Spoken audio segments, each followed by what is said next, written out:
Hello, this is the Stories Beside channel. I release videos every day for you. Subscribe and click the bell. Stephen opened his eyes. There was darkness everywhere. It couldn't be this dark, even with a blanket over his head. The blanket was obviously not on him. For a minute, he tried to figure out where he was, but he couldn't. He couldn't figure out where he was, but he couldn't. He kept thinking of all kinds of shapes, all twisting and turning into more bizarre shapes. He couldn't make up his mind where he was. He concentrated on himself and was suddenly frightened. It turned out that he could not even identify where he was. It had become a secondary issue, far more important now to know who he was. My thoughts buzzed in my head. I'm human. Well, that makes sense. I'm a man who seems to be no doubt. And if you take it as a fact that I must have a name, yes, the name Stephen. Well, of course, Stephen. I'm lying in some heavily confined space without a single ray of light. He tried to raise his hands, but they immediately hit something cold and iron. It was as if the coldness had endowed him with feelings, and a wave of ice coursed through his body. My God, am I dead? But if I can feel it, I must still be alive. Was he buried alive? The thought horrified him so much that he started pounding the walls of the box with all his limbs, which, for reasons unknown to him, he did not have to pound for long. Suddenly something clicked and began to move him forward. A bright light flashed, and Stephen squeezed his eyes shut, expecting something final and terrifying in its finality. But nothing else happened. The light went out. He cautiously opened his eyes. The darkness was gone, and he could make out objects in the half-light. There weren't many, just two large steel tables in the middle of the hall and a cart with iron boxes beside it.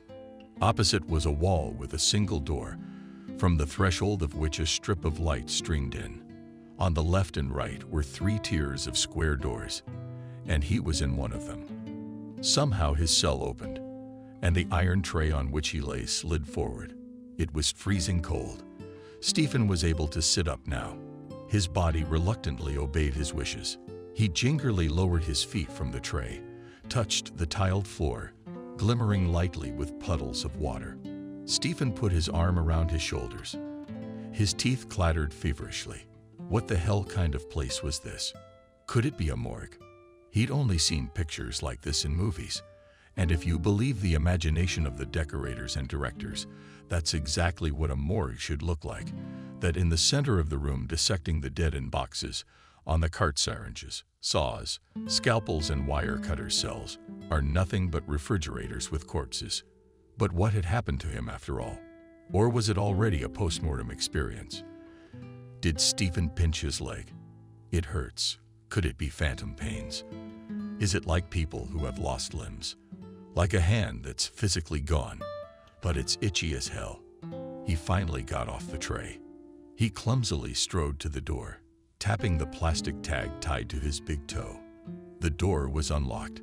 Stephen opened it and peered out into the hallway. No one was there. The soft light of the LED, the only lamp. He decided to go to his right, hoping to bump into someone who could explain the phantasmagoria of the unbearable cold. It began to recede little by little. He examined himself. He was wearing only a swinging green robe with two bundles on the back. The corridor turned right, and at the end of it, Stephen finally saw a man. It was a young guy in a security guard uniform. He was sitting with his headphones on in front of his laptop, engrossed in whatever was happening on the screen. His arms stretched forward, and his lips curled into a semblance of a happy smile. Stephen moved toward the guy, but something must have gone wrong. When he looked up at Stephen, the guard froze for a few seconds with rounded eyes and then collapsed unconscious on the floor. This was a turn of events Stephen had not expected. He lifted the boy up, sat him back in the chair, and listened for his breathing. Breathing. Well, thank goodness, a faint of heart. Stephen turned his laptop screen toward him in the dusk of the evening. A crowd of rotting zombies roamed the foggy field. It all made sense now. He would probably have fainted himself if a similar creature with arms outstretched had walked toward him from the screen. Right. But we still have to deal with the issues. Stephen flipped through the movie, looked among the icons, and saw what looked like a catalog of documents. Maybe that's what you need. He clicked twice. On the screen unfolded a table with numbers and names and addresses. Tearing the tag off his leg, he read his number. Aha! He searched the table with his eyes. There he is, Stephen. Cause of death with a dash. The address is 43 Embankment, apartment 17. And Camille and her phone number. So that's who he is. And Camille. Camille. His memory flashed back to him. The wife, yes, the wife. And again, there's nothing. At least he knows his address now. And there's someone to ask about the details his brain refuses to remember. Stephen listened once more to the guard's breathing. He didn't want to swap roles with anyone. It was a sin to take it on the soul, but he was alive.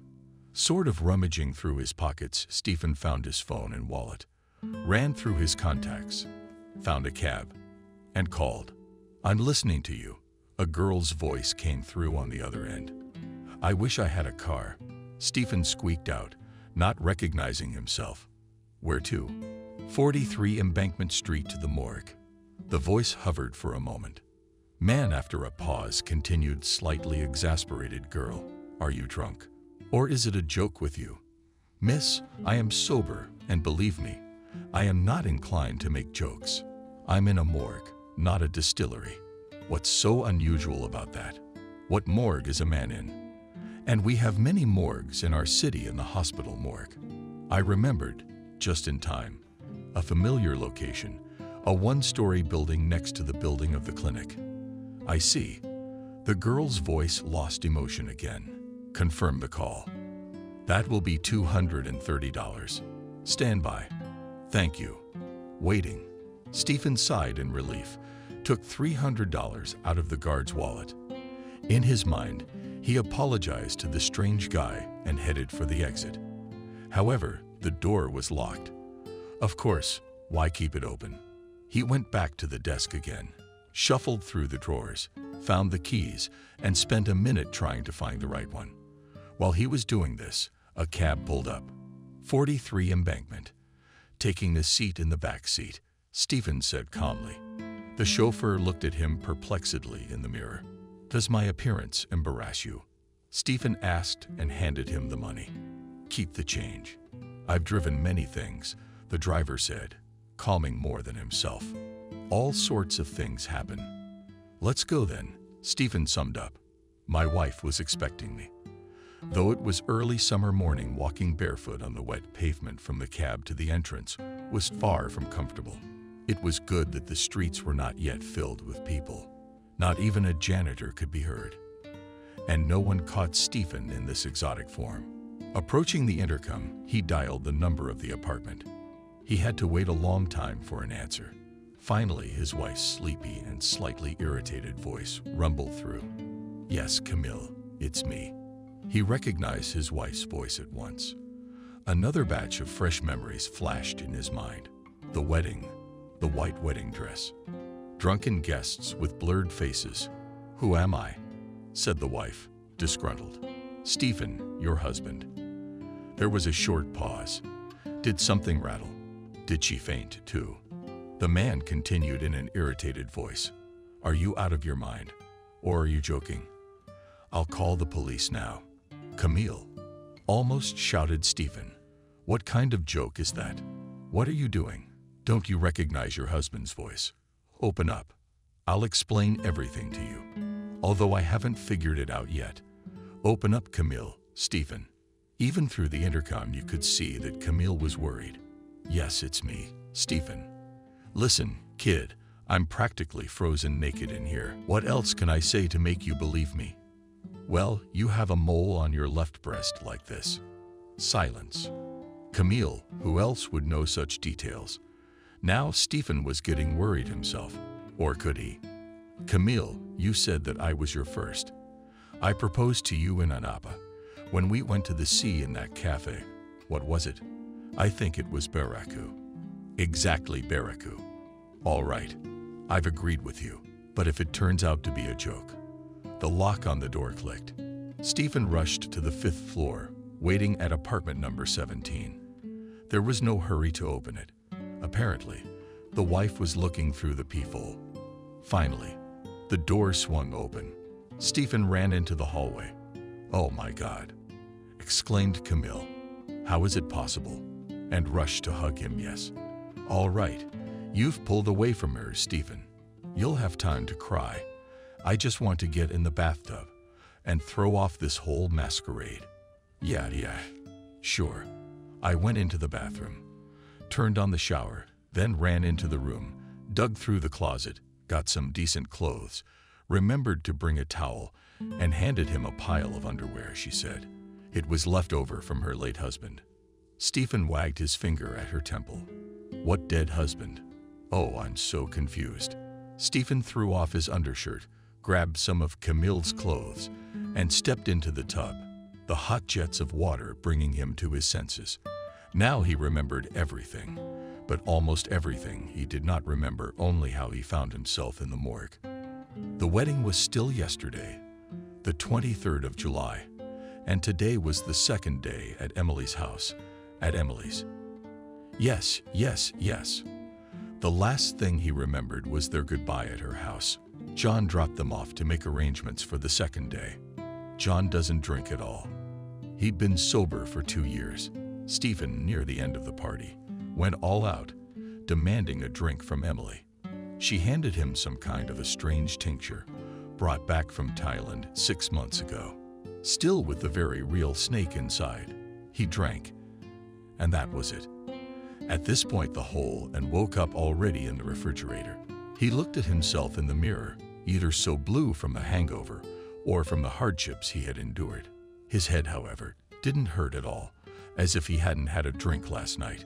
Stephen shaved hastily, washed his hair, and went back to his wife's bedroom, a little pink in color. She hadn't called anyone. He was so surprised when, while I was showering, she hadn't called anyone. "No, I called yesterday too. I didn't have time to tell anyone that you'd been. So, what did you do in a hurry to die, Camille? Watch your language. We're married now." "Yes, I'm sorry, darling. I'm not myself. I don't know what I'm saying. Anyway, no one knows about your death or your resurrection yet. That's good. So tell me, how did I end up in the morgue?"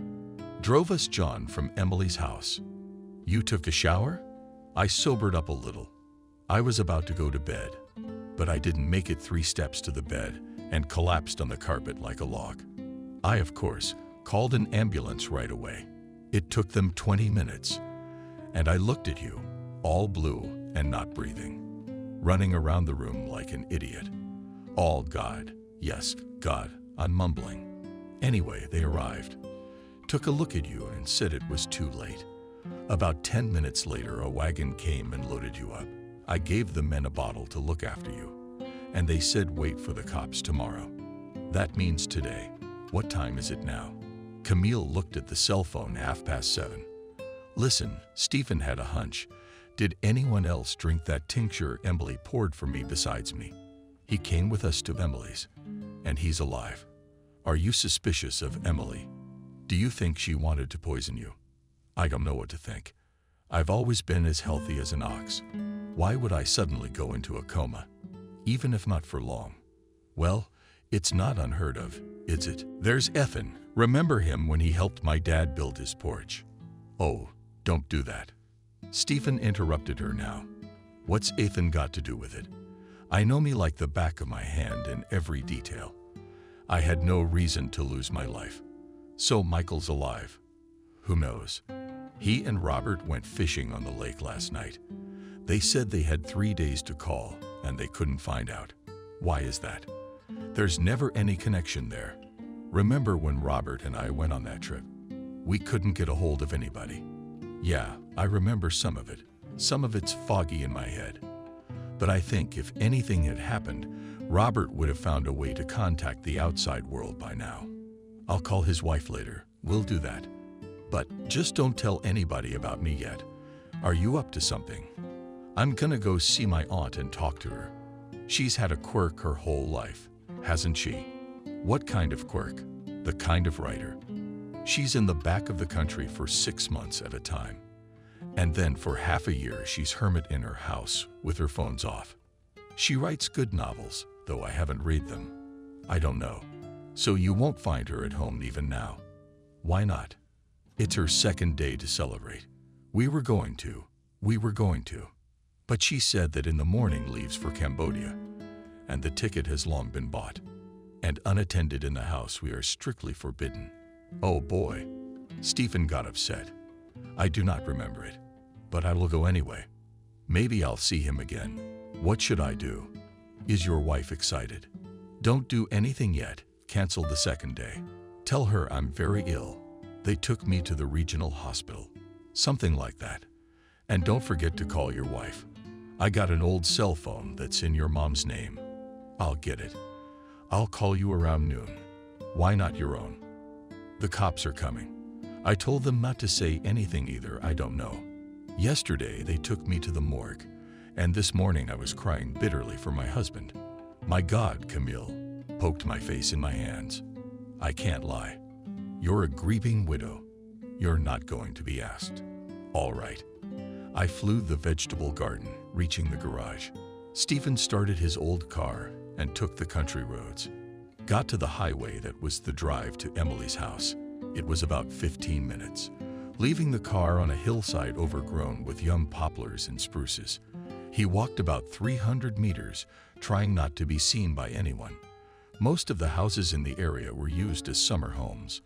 Only Emily's neat little house looked like an elite mansion, obviously not meant to be used as a place to live.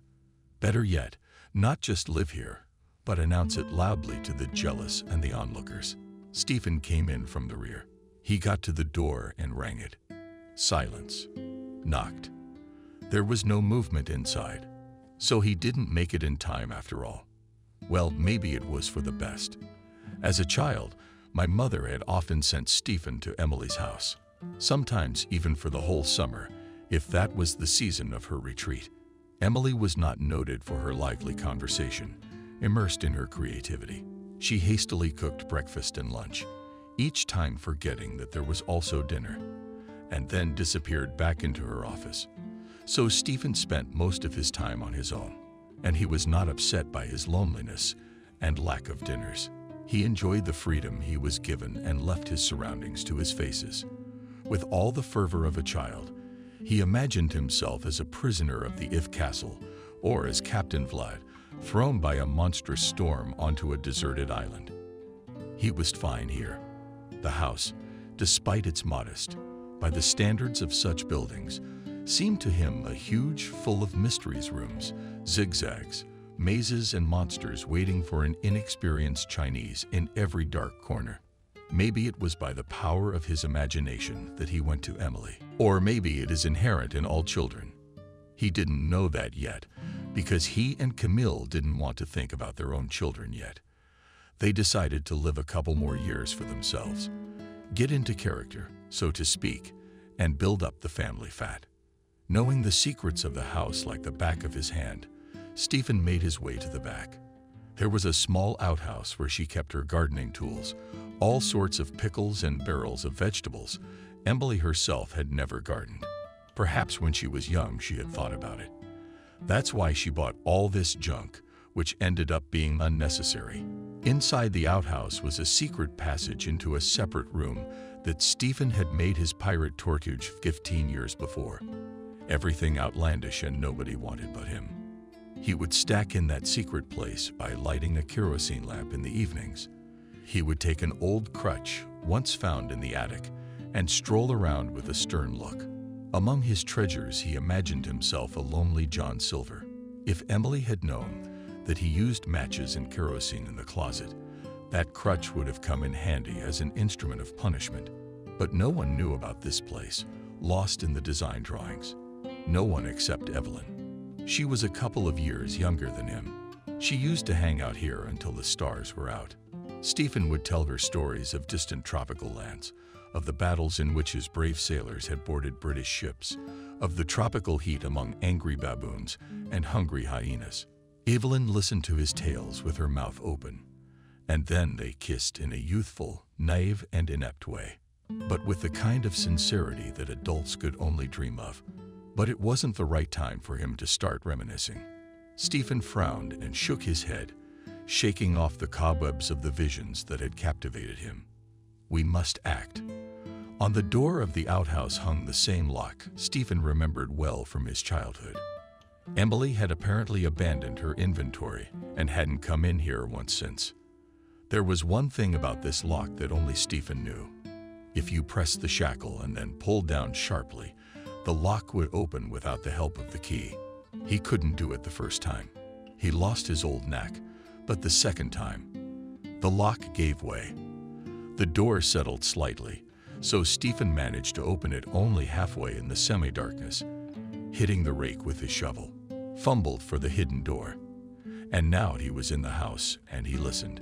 Silence and a peculiar aroma unchanged from a distant time. We're the only masters here. Above all, Stephen was interested. There was no tincture in the refrigerator. Stephen went down into the cellar, looked among the few other bottles of spirits. There it was, the yellow bottle with the snake in it. He took out the pipe and sniffed it. The wine fumes worked like ammonia. Stephen made a squeamish grimace and almost dropped the tincture from his hand. That was disgusting. How could he have drunk it last night?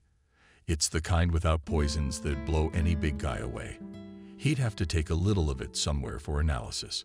Stephen had an old acquaintance, Kevin, a former microbiologist who used to work in a secret laboratory in the capital, but then the lab was shut down for some reason. So Kevin returned to his native land, got a job at the local sanitary and epidemiological station, and drank a little on a small salary. He had no doubts about his talents in chemistry, because in school Kevin, as everyone called him, never ceased to amaze his classmates with the wonders of science. So even the chemist could not always explain the laws that were the basis of Kevin's epithetic experiments. Anyway, Kevin should help, though he hadn't seen him. Stephen for about 5 years, if not more. And there was no telling if he was even alive, or if he had gone elsewhere for a better paycheck. But that was the plan for now. On one of the shelves, Stephen found a dusty can. It looked clean and didn't smell anything. He poured some tincture from the bottle. He closed the lid and went back upstairs, satisfied with his work. In principle, I could have left, but something was holding Stephen back, an incomplete thought. After all, if Emily had decided to send him to the other world for some fantastic and ridiculous reason, as he understood it, there might have been at least a hint in the house of the circumstances that had prompted her to do it. It's not as if she were crazy, but it could have been some kind of coincidence. For example, she herself was unaware of the poisonous contents of the bottle and simply wanted to surprise her nephew with an exotic view of the drink. That seemed the most logical explanation. But since there was no way to ask Emily about it now, other excuses were possible. Stephen went into the office where his aunt was hiding behind her work. He had never been there before, for it was an untouchable place for no one, except, of course, the invisible muses. The study was so nice and cozy that the idea that Emily might be the poisoner finally seemed delusional to Stephen. He walked over to the massive desk, stroked its green velvet surface with his palm, turned on the desk lamp. Perhaps he could write a novel in this room himself, if he remembered how to hold a pen at all. He was already so accustomed to the keyboard that he doubted whether he could recapture the usual school penmanship. Emily preferred an old German typewriter. Stephen gingerly pressed the letter O. A nice smack hit the sheet of paper softly, leaving an even imprint. He smiled, thought he should call Camille, see how Michael and Robert were doing. It was getting close to lunchtime, but his attention immediately shifted to the clear, light blue file with the leaf inside. Through the tape, a small text and a round seal at the bottom shone through. He took the sheet out of the file and began to read the will. I, Christopher, do hereby decree that all my property, whatever it may be, and wherever it may be, I bequeath to Stephen. This will is made in 2 copies, a few more lines of text, a notary's signature, and a seal. Black circles swam before Stephen's eyes, making it impossible to read the rest of it. What was there to read? Everything was clear now, though he could not quite put it all into his head. How could it be? Emily, my darling, we've been under the same roof for years. After my mother died, you were all I had left in the world. A cold, stinging terror crawled down her cheek. If he had really died yesterday, it would have been that only his aunt or his wife would have been the direct heiress. The wife is considered the nearest heir after the death of the spouse. Stephen was not good at such subtleties. However, if his wife knew nothing about the will, then for a good buck he could concoct this sort of thing with an evil notary, or a man who knew what was what, and let it be known that Camille had been in cahoots with Emily. Stephen couldn't. Nothing even flashed through his mind in the direction of his beloved wife. And anyway, it was all too complicated. Poisoning her with tincture in her own home, and in front of witnesses. Of course, she could have lied that she knew nothing about the properties of snake tincture. No one but her aunt had seen the will of the locals, and therefore no one would see the motive. She would wait for a while and slowly bring the legal side of the case to a result in her favor. Risky, of course, but as they say, who does not risk? He does not have a house on the seashore. Maybe inherit the money with 9 zeros and mansions in Europe. And who is this Christopher anyway? This is the first time I've heard the name Stephen. He'd never heard of a relative with that last name. Yeah, maybe not a relative at all. Maybe a secret admirer of his mother's from the past. Maybe because he's never met his father. My mother told me that she broke up with him while she was still pregnant with Stephen. Was it really his father? What's there to think about? What do we do now? Until Emily came back from Cambodia. And she should have been so careless about that document, left it in the middle of the table, packed her things and left for the ends of the earth, as if in life. It was an ordinary case, and it might as well have been an ordinary case. We don't know what business she was doing under the guise of writing. Ah, Emily. What a surprise. What a surprise. So now you need to take that document to a lawyer to see if it's true. If it's as it may seem at first glance. But first, Kevin, to give the can of poisonous tincture for analysis. In the meantime, Camille's apartment got the call she'd been waiting for. There were 2 men standing on the doorstep. A tall blonde man with the rank of captain and a stubby young fellow in plain clothes with a sad face and a thin file in one hand. Captain David, showing Camille his identification card in front of his face. In a deliberately confident voice, he said, "You are Camille, I am." Camille exhaled, trying to gather her thoughts. "Let us pass," continued the blonde man. "We need to ask you some questions." "Yes, of course, come in." Camille stood aside. She shut the door when the guests came into the hallway. "Sorry for the early visit," continued the captain. "We understand that you may not yet have quite recovered from yesterday's events." That's all right. Camille interrupted him. "I understand. Will you come into the room? Sit down. I'll try to answer all your questions, especially since I have questions for you too." That, of course, I agreed. The blonde man pushed his partner and followed him into the room, and immediately took a chair, inviting the hostess to sit down. "Camille, we have 2 pieces of news for you, one good and one not so good." Camille looked at him, carefully waiting for a catch. "The good news is that your husband Stephen isn't dead at all." The captain looked intently at Camille. She went pale. What would be her reaction to that? She couldn't think of anything more natural. Both from resentment at herself and from the feeling that from the very first minute she had failed in her seemingly elaborate game. Camille simply sobbed, smearing the already frightening makeup on her face. "Camille, really?" surprised the captain, gently, touching her shoulder. "Why are you crying? Maybe you misunderstood me. Your husband is alive. I say, do you hear? Alive, alive." Camille moaned, taking her hands off her face. "How so?" "Alive." She seems to have found the right intonation. "That's it. In a strange way, but still alive. That is, in fact, why we came to see you. And where is he then, if he is alive?" Camille asked into her handkerchief. That's what we would like to know. Calmly, the captain went on. Did you want to ask? Had he been home, or had there been any calls from him? There were no calls, sniffed his nose. Camille babbled a little audibly. Then what is the bad news? I don't understand. This is the bad news. Well, not so bad as to be bad, but it demands clear answers. Camille shrugged her shoulders.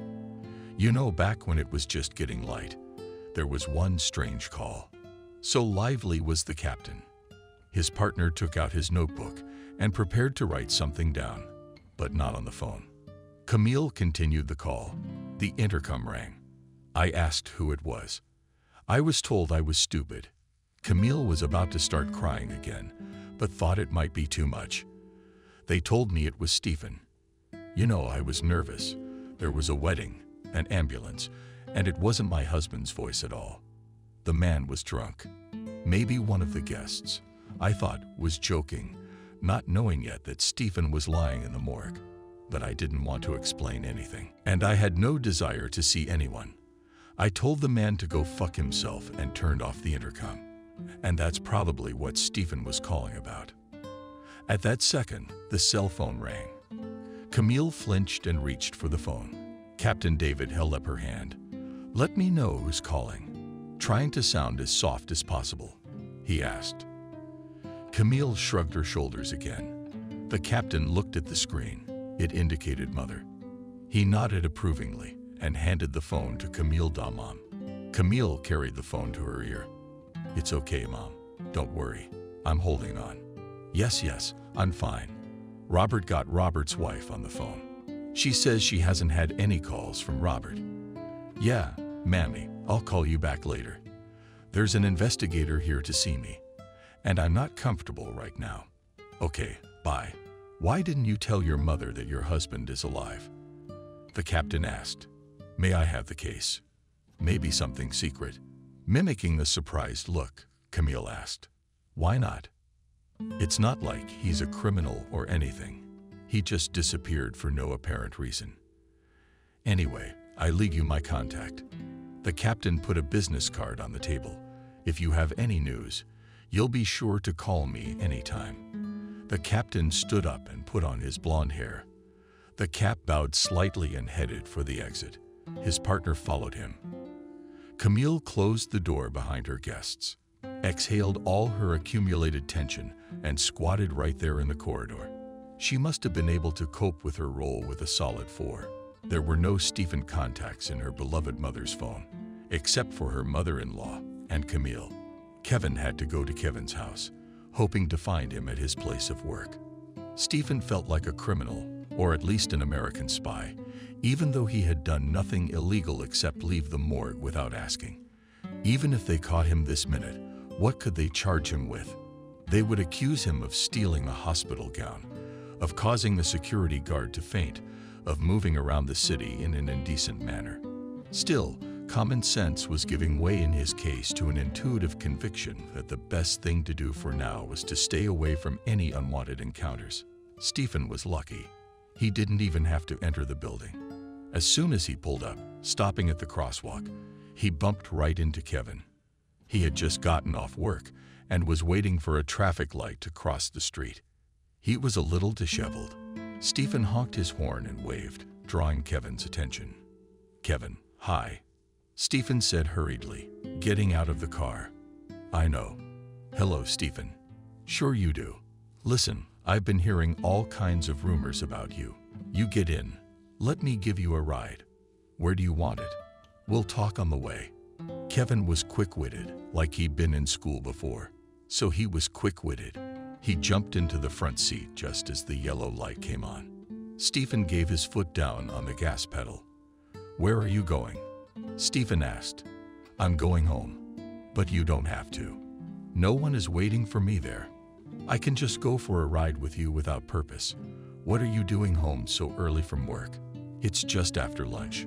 Or are you already on shifts like a factory? Yeah, I'm working part-time. It's the other way around.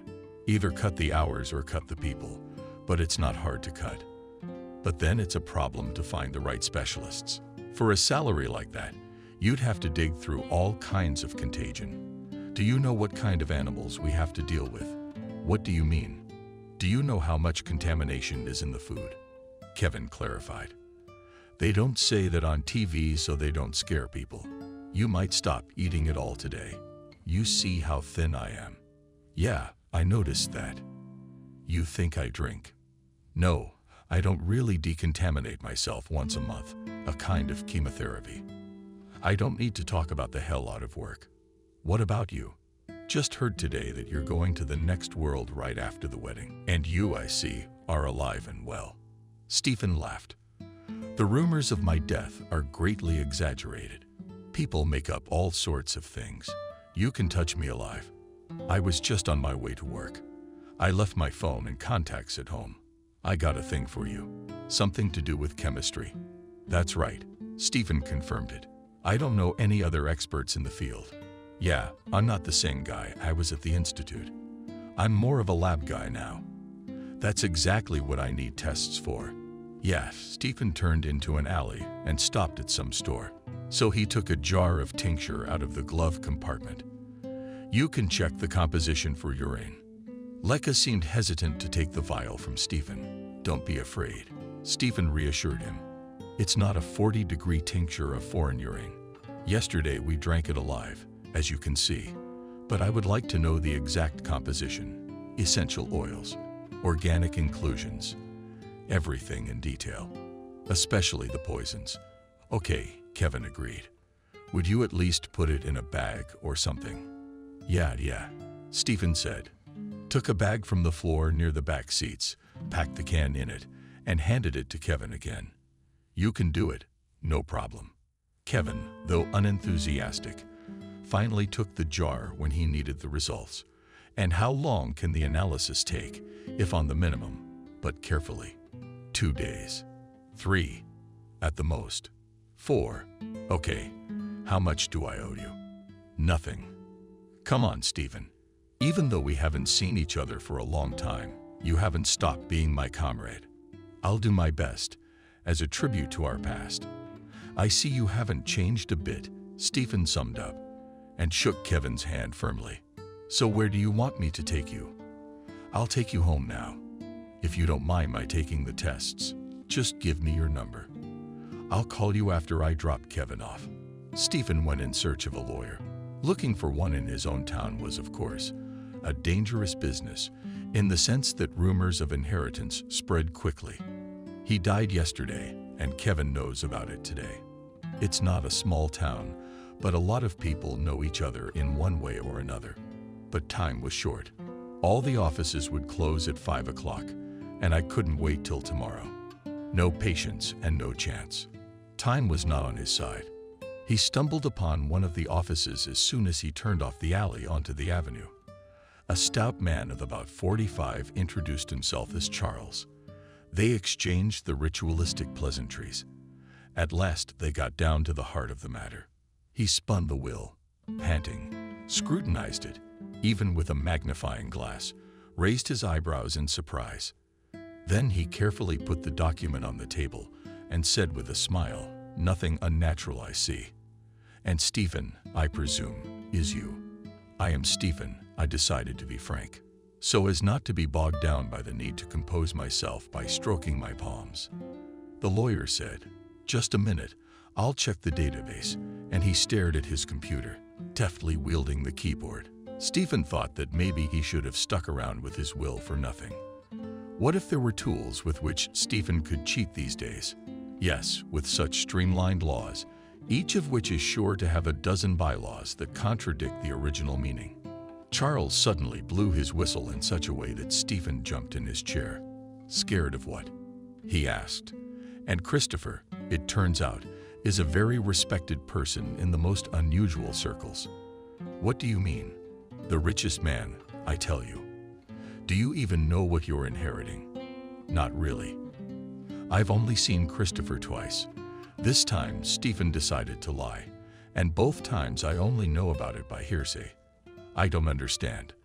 The lawyer became suspicious. The first time, he went to the maternity ward when I was first born.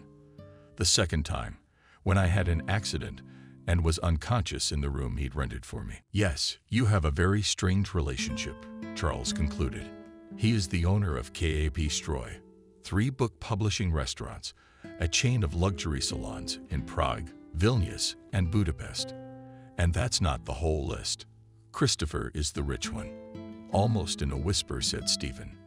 This young man is no longer. Christopher is rich. And you, Christopher, will be buried tomorrow. And you should hurry, you know, to pay your respects and go around the crowd, to find out the mood, so to speak, concerning your person. Well, I think you know all too well. I understand. Stephen shook his head, not understanding. In fact, almost nothing. And here's another question, he added, for example. But don't think it's strange. But still, if, say, I happen to die, who would be the heir? The next of kin. It's called hereditary transmigration. Wow, just like in a car. And the wife is the nearest next of kin along with your brothers, sisters, and children. That's it. Stephen's thoughts became more and more confused, said the lawyer thoughtfully. And what is your uncle's registered address?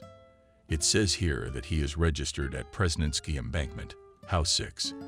And this is the Empire Tower Complex. And why should that be embarrassing? Yes, because there are only apartments for rent, without the possibility of registering as your own living quarters. Prices, I'll tell you, exorbitant up to 100 million and above. And you cannot register. That's the way it is. However, with that kind of money and connections, yes, there are rumors that they want to allow apartments to be registered in the future.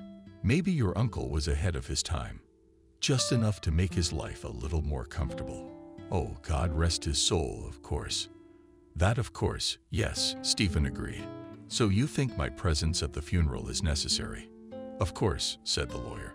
How else not to bid farewell to your uncle, who took care of you after that terrible accident? It would be the height of ingratitude on your part, especially in the eyes of those who would claim his rightful inheritance. Don't write your will, Christopher, on you. Charles took another look at his computer monitor. I guess you won't make it to the funeral itself. The next express train to the capital is at 11:30 p.m. You'll be in the capital at 9:00 a.m. You'll have to be there in time for the funeral.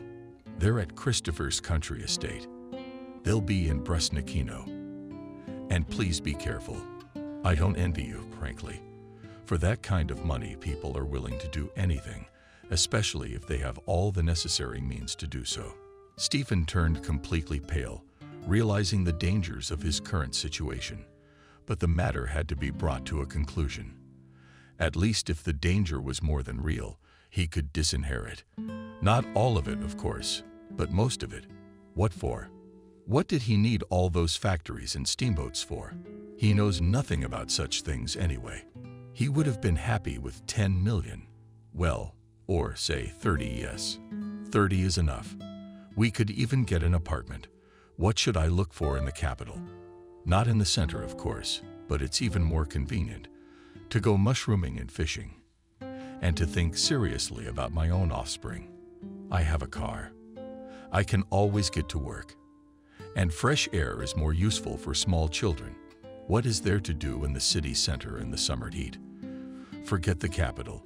You can build a decent house outside the city for that kind of money. A house of your own is a good thing. Like Emily's. Oh shit, Emily. It's not about the money if you were serious about it. It's about justice. The truth must prevail. And Emily, in this case, can be forgiven. Any devil is able to confuse, to forgive in memory of a cloudless past. She had done much good for him in her time. That's what he decided for himself. Thank you very much, Charles. What do I owe you? You owe me nothing. Leaning back in his chair and taking off his glasses, the lawyer said, pleased with himself, when you come into the rights of inheritance, I think you will have even more questions after that. Then come see me again. Glad to be of help. Thank you. Once again, thanked Stephen and left the office. Already in the car, he decided to call Camille. She quickly picked up the phone. But what was it Camille was pressuring you about? Hello, Stephen. Yes, I did. I think I did. Then they came again and asked me if I had a car. I said I couldn't drive myself, and I don't even know where the keys to the garage or your car are. So they dragged me to show me the garage. They called in a burglar. He opened the lock in front of witnesses. No car. The neighbors are all curious, wondering what you've done, since there's this whole garage breaking thing going on. I don't know what to tell them. I can't tell them you're dead. I can't tell them you resurrected or that you ran away. I don't know where or why. How are you? When are you gonna be home? Maybe you should come to the station yourself. I can't explain everything, Camille, I can't. There's so much detective work going on here. It'll be a long time before the final scene. What scene? Stephen, can you explain it to me? I can't. It's not a phone call yet. Come on, Stephen. Stop being a spy and tell me what's going on. I'm about to lose my mind here. Stephen was a little offended by his wife. I'm not making it up myself. You'll see. Don't get yourself worked up. Calm down. Everything's going according to plan. I have to go somewhere for a couple of days. And then I'll definitely come back and tell you everything. I'll even go to the station if I have to. Oh, Stephen, my wife sighed. I don't know what you've got in your head, but I'm going to get so mad. I've got a nature. Do as you like. And keep in mind that in the city are already hanging your photos on all the poles. A man is missing. Wow. Good thing I told you. All right. I'll be fine until I get back to you. Stephen had to stop by another wig-making shop. They had one in town that made all sorts of masquerade costumes in addition to wigs. One Halloween she and Camille had gone shopping to make last year's guests laugh. Looking out for poles and billboards, Stephen made his way to the shop with all due caution, picked out a 70s-inspired hairdo, and tried on a mustache of the same shade. He looked like a complete idiot who had escaped from a retro disco. But now it was better than remaining myself. There were no idiots on the wanted list. I bought a suit there too. It looked more like a tuxedo than anything else.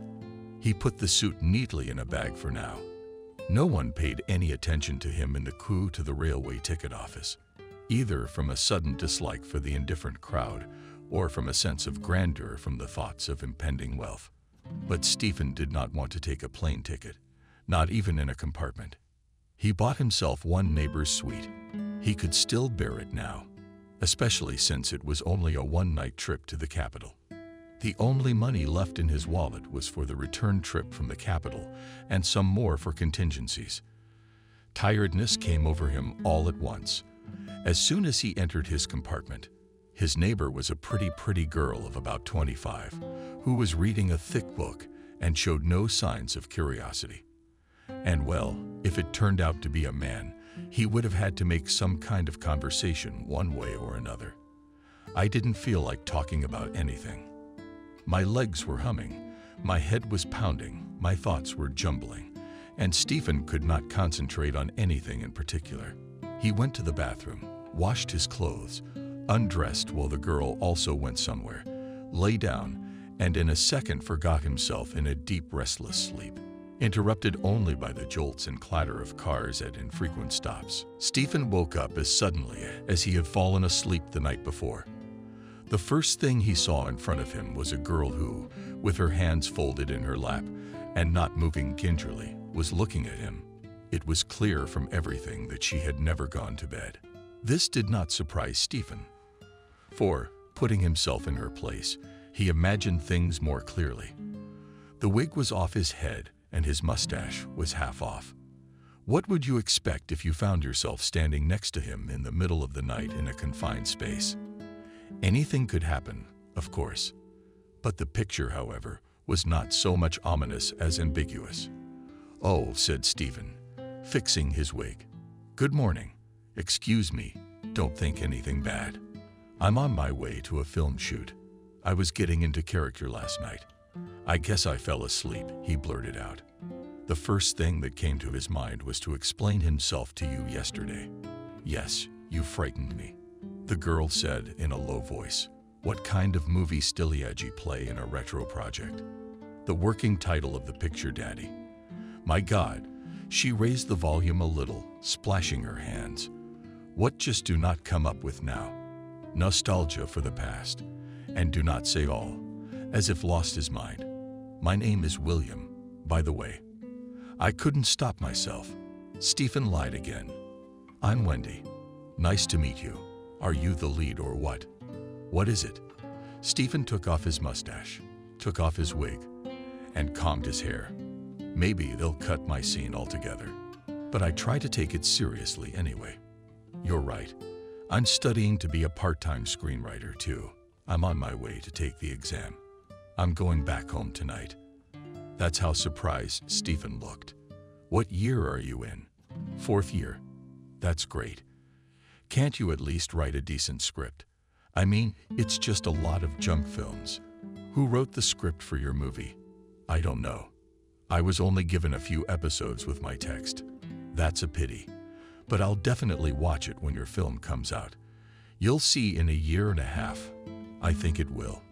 The train arrived exactly at the appointed hour. After discussing with Wendy the unenviable fate of national cinema, they parted almost as buddies, laughing at the absurd circumstances of their acquaintance. Stephen wished his traveling companion success in the exam, paid a few compliments, but politely declined to exchange contacts, complaining that in a hurry he had taken the wrong phone, and that he could not remember his own number by heart. Stephen went into the train station restroom, locked himself in a stall, changed into a suit, then stowed his old clothes along with his mustache and wig in the locker. The train was leaving in 15 minutes, and it was raining. The day was taking on an overcast outline, though appropriate for a wake, but bringing Stephen anxious forebodings. He checked once more to see if he had brought his money, his passport, and his will. The documents were in place. He caught a cab fairly quickly. The driver voiced a somewhat higher price than Stephen expected. There seemed to be no money left for the return trip at this rate, and it was all right to think of something. They drove far enough from the highway, squeezed on both sides by young spruces and pines. They turned onto a forest path neatly sprinkled with fine gravel glistening with moisture. After 2 kilometers, the path led to a massive iron gate that didn't open immediately. It stopped raining, and Stephen saw a magnificent 3-story palace with an elegant staircase, a railing, a snow-white chandelier of columns along the facade, and marble figures of elves in deep recesses between the windows of the first floor. In front of the mansion, a working fountain stood in the center of a circular clearing. Luxury cars lined the lot wherever there was room, a gray Renault. The gray Renault that insolently squeezed Stephen into this fairy tale looked like nothing but a pumpkin in the midst of such splendor. A parking attendant greeted the approaching cars. He froze when he saw the cab, unsure of what to do. Just in case, he approached the unusual guests and opened the car door, gazing intently at Stephen. "Excuse me," Stephen exclaimed. "My Cadillac broke down at the most inopportune moment. How would you like it?" The valet mouthed blankly and held the door open. As Stephen crawled awkwardly out of the car, he felt himself starting to sweat with excitement. The valet didn't think it worthy of him to linger any longer either. With such a guest, he bowed and departed at a brisk pace, meeting the other cars, trying to give his gait a confidence boost. Stephen headed for the front door. But the more he tried to look like his own guy in this company, the more clearly he realized that he was just an ugly duckling among swans. With each step, he moved closer to the 2 muzzles guarding the entrance. Stephen's body grew heavy, eventually becoming a leaden doll, barely able to move his limbs as he neared the guards. He stopped. They gave him a professional look. Stephen saw that he had not escaped their attention. The pirate buttons on his suit, well, he knows his stuff, Stephen noticed, and the way the instructions for such an occasion were turned on in their heads. But that instruction apparently didn't include the pirate buttons, so the big guys returned to neutral mode, asking Stephen to show them the invitation to the wake. Stephen patted his pockets, made an absent-minded appearance, and spread, with naughty hands, uttered, "You know, it's been such a crazy day. The car's been acting up. My wife broke her collarbone. The gardener is drunk. And the invitation I apparently left in the stable. What stable? One of the guards asked, surprised, trying to digest what he had heard. I already thought you wouldn't ask. Stephen sighed. There he pointed with his hand toward the woods. The stables are hay. There's a small racecourse of straw. It's just a head of worry. Look at the lists, said the other one, keeping his eyes on Stephen. What are your names? Pulling a notebook from his pocket, the first big man, Stephen, turned to Stephen again. It sounded like an admission of a crime. I don't have that on my list. Running his eyes over his notes, the guard concluded, would you mind inviting the dead man's wife? Stephen decided to cut to the chase. I am here not so much for a sad occasion as for an important matter concerning a widow.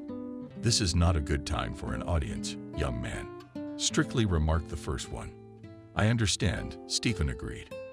But the matter is urgent and of the utmost importance to the mistress. The second guard frowned and said, rather forcefully, to leave the grounds of the manor house. That leadiness began to leave Stephen's body, and hot blood spilled in its place. Don't make me repeat myself. The second continued twice. The first took a step toward Stephen and held out a large palm to grab his sleeve.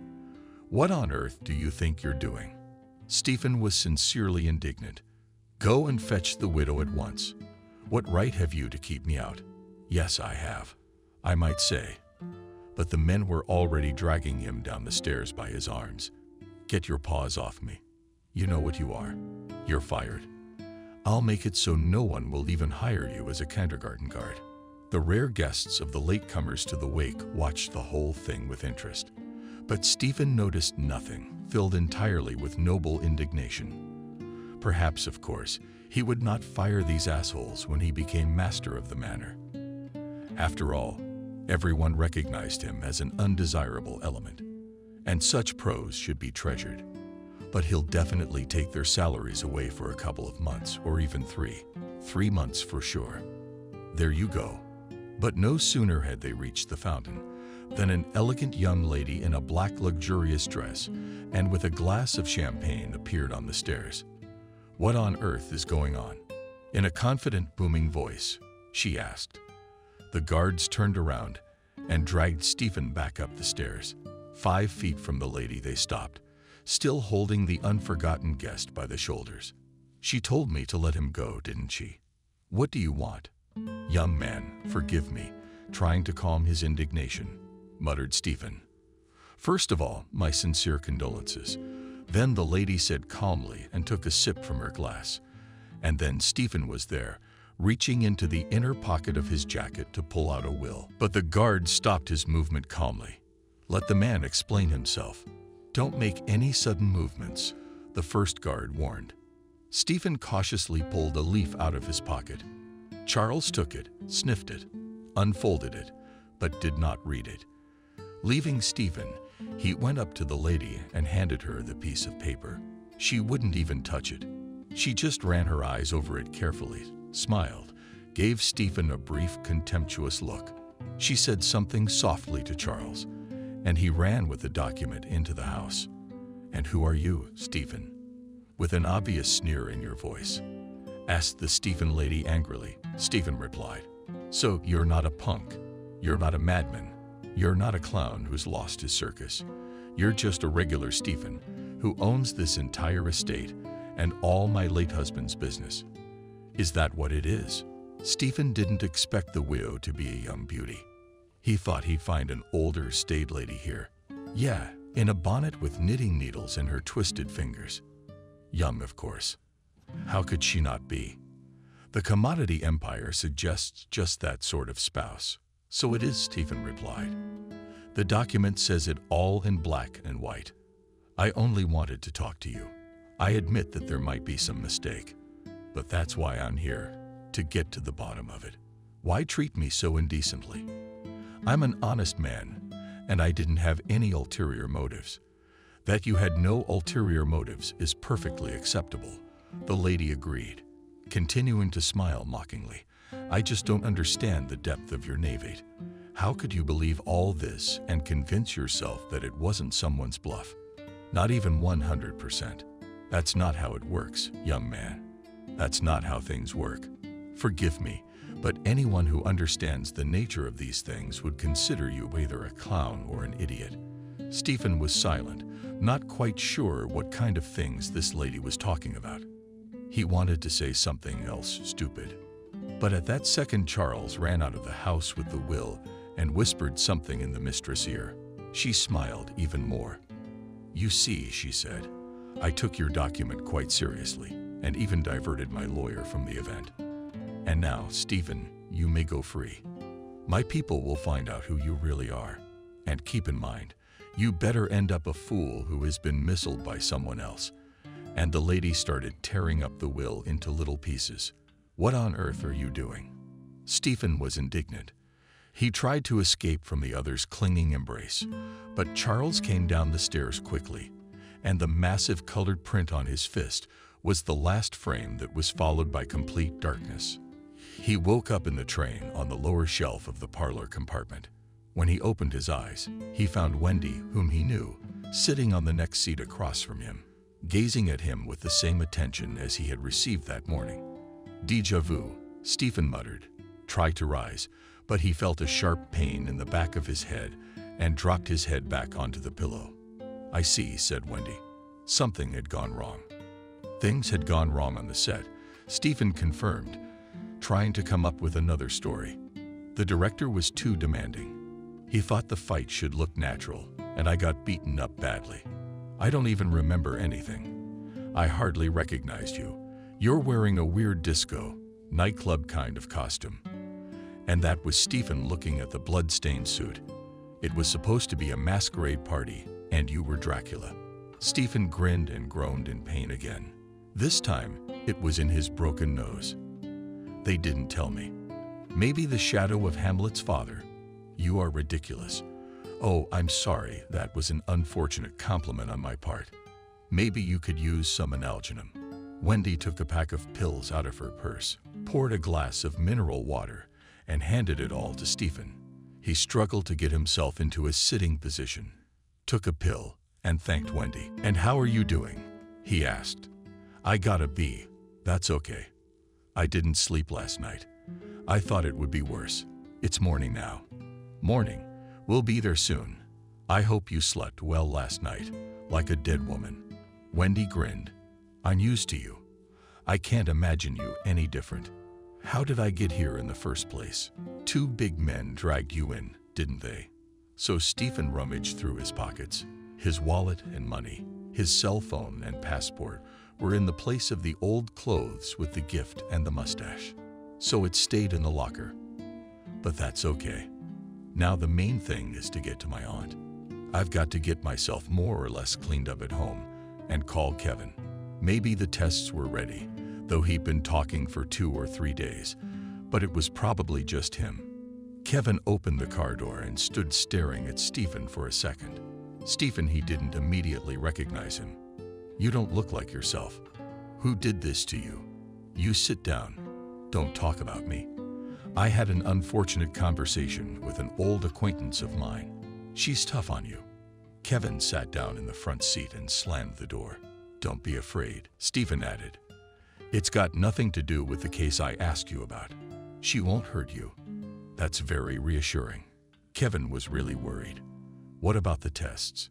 Kevin handed Stephen a piece of paper, the entire composition down to the last molecule, as requested. Stephen took the piece of paper and tried to read it, but there were only formulas and terms he didn't understand. "You've got to be kidding me," he said. "I don't understand chemistry. Can you explain in simple words?"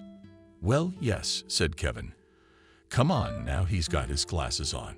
Okay, ethyl alcohol. Well, that makes sense. Then acetic ethyl ester methyl alcohol. That's worse, but in acceptable concentrations.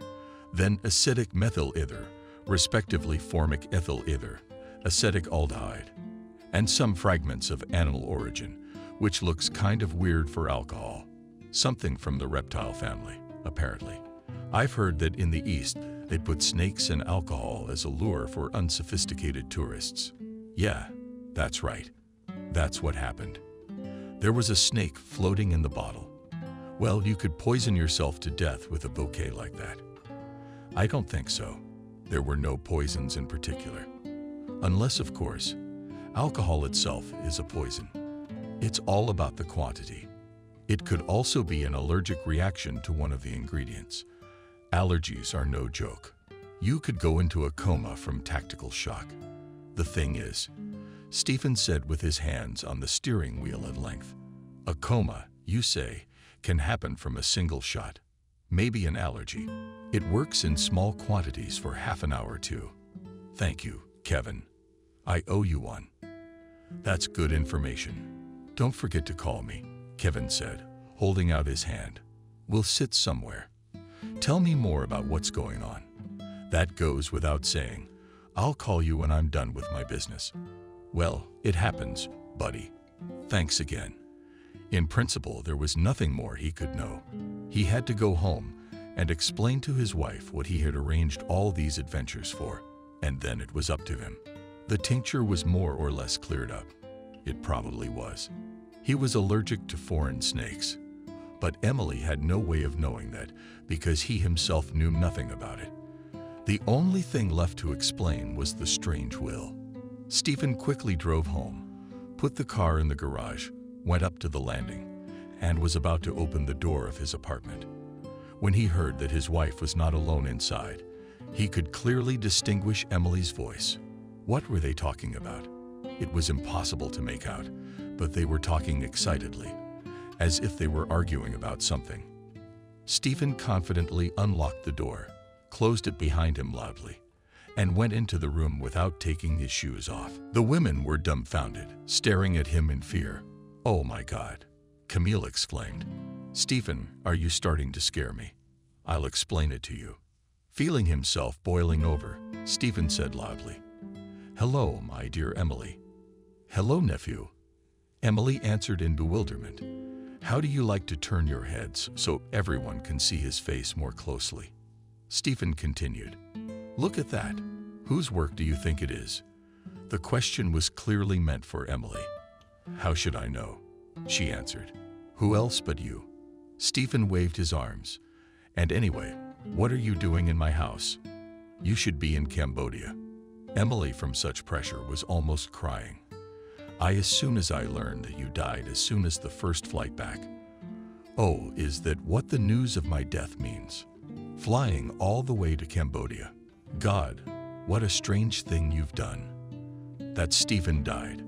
There wasn't an obituary on the BBC. Stephen intervened in the conversation. "Camille, are you attacking Emily? What's the matter with you? Have you been drinking?" "Yeah, I've been drinking some booze, Emily. What do you say? My dear auntie, about her booze. It's really got you all worked up about it, hasn't it?" The poor woman couldn't find anything to say, could she? "Here's a more complicated question. Is there anything about my will to tell me?" "What will?" Aunt Emily really didn't understand his question. "The one I found on your desk in your office. You've been to my house." "Yes, I was. And I found it. I went to Christopher's wake. I had a conversation with his widow." "Christopher who?" Aunt Emily lowered her eyes. I guess she was beginning to guess what kind of will she was talking about. "This one. The owner of an apartment of 3 restaurants and a building firm and a manor house with a beautiful wife." Aunt Emily suddenly laughed and sat down in her chair with her face in her hands. She couldn't stop herself from laughing, half satirically mixed with tears. "I don't understand what's so funny." Stephen's hands spluttered. Camille squatted down beside her and began stroking her knees, trying to soothe her. "You're the one who finally spoke through spasms of laughter, Auntie. Did you really think it was a real will?" "Well, Stephen, you've got to be kidding me. Isn't it? Here's an old acquaintance of mine. She works as a notary. She asked me to fudge up something that looked like the truth. I needed it for my book, and she overdid it, as usual, a little bit, and put all the dates and names too close to the real thing." Stephen was dumbfounded for a second, scrolling through what he had heard. "Why is my name in the hairs? I just couldn't imagine anyone more worthy than you. You're Emily. Are you serious right now?" You can't be more serious than that. Oh, Stephen was. You've been a fantasist since you were a kid, and you're still a fantasist. Aunt Emily hugged her nephew. Camille came up to them, too, and stood there. They hugged, the three of them, until the kettle whistled in the kitchen, inviting them to a family tea party.